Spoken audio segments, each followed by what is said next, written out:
Thanks for joining us tonight. It has been a murder mystery in downtown Madison, unsolved for more than 14 years. Today, it came to an end. A judge sentencing David Kahl, who admitted to killing Brittany Zimmermann inside her apartment in 2008, to life in prison with no chance for parole. You did finally take responsibility for what you did, and you did plead guilty. And as I say, that you did spare her family and friends the agony of going through a public trial. But it does not negate the years of your obfuscation and obstruction regarding the investigation in this case.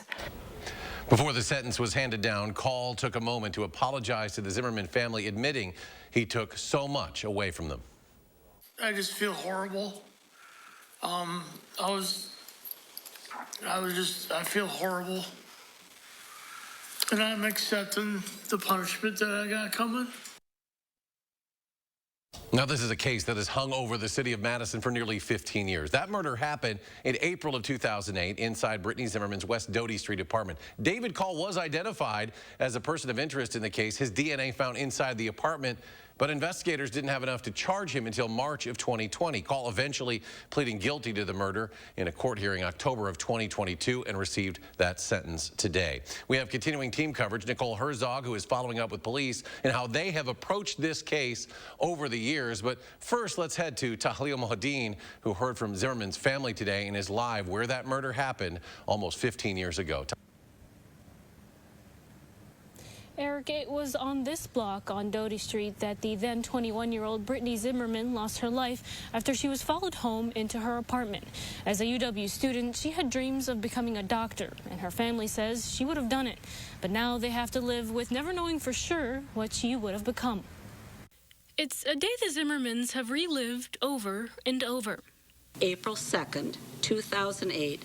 More than 14 years later, the family is finally getting justice. What he did was unspeakable.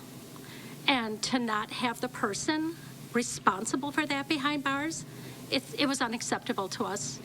Since that horrible day in 2008, when a chaplain and 2 Madison police officers came to their door with news that their 21-year-old daughter had been found dead in her downtown apartment, everything changed. What he did was unspeakable. Jean and Kevin Zimmermann were never outspoken people, but it was then they found their voice. Today, a family friend is helping them continue speaking, reading the words of Brittany's father. David Kahl was nothing more than a worthless piece of skin and a killer. He has no remorse, and he's just sad he got caught. The 56-year-old's apology in court today didn't mean much. I feel horrible. And I'm accepting the punishment that I got coming. He only did it so that his family and his mother specifically would not have to hear the gruesome details of what he did to our daughter. They are, however, finding some comfort, knowing David Kahl serving a life sentence without the possibility of parole will never hurt another person.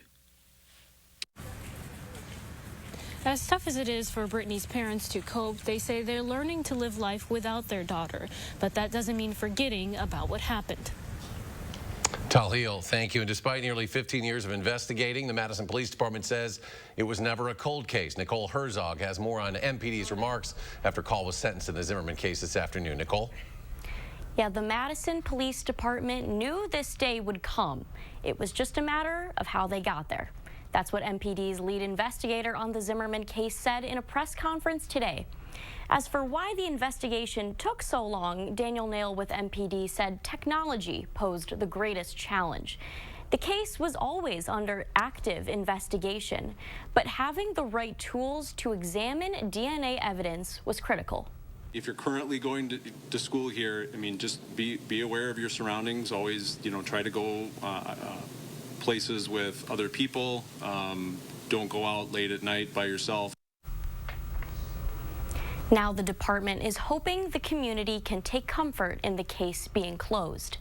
Nail said the case provoked MPD to reimagine the Detective Bureau as a whole, prompting them to create a violent crimes unit and take a more specialized approach to homicide cases. Nicole, thank you. And if you want to learn more about the case, we have more extensive, in-depth reporting on our website, channel3000.com.